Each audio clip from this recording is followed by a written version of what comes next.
वळ्यात पुढल्या बातमीकडे. शरद पवारांकडून आता एनसीपी पासून दुरावलेल्या नेत्यांच्या भेटीगाठी घेण्यास सुरुवात झाली आहे.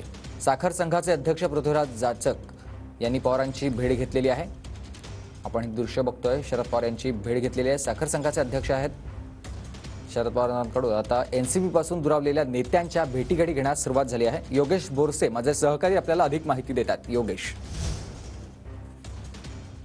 लोकसभा निवडणुकीच्या पार्श्वभूमीवरती शरद पवारांकडून आता बेरजेचं राजकारण करायला सुरुवात झालेली आहे.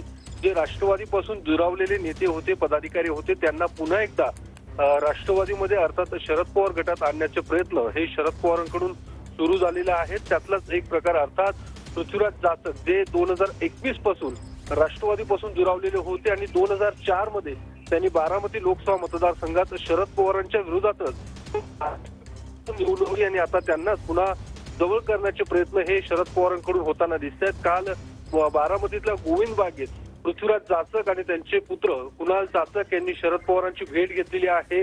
पृथ्वीराज जाचक हे राज्य साखर परिषदेचे अध्यक्ष सुद्धा आहेत आणि राष्ट्रवादीतले मोठं नाव खरं तर म्हणता येईल. आणि या सगळ्या पार्श्वभूमीवरती काल पृथ्वीराज जाचक आणि कुणाल जाचक यांनी शरद पवारांची बारामतीमध्ये भेट घेतलेली आहे.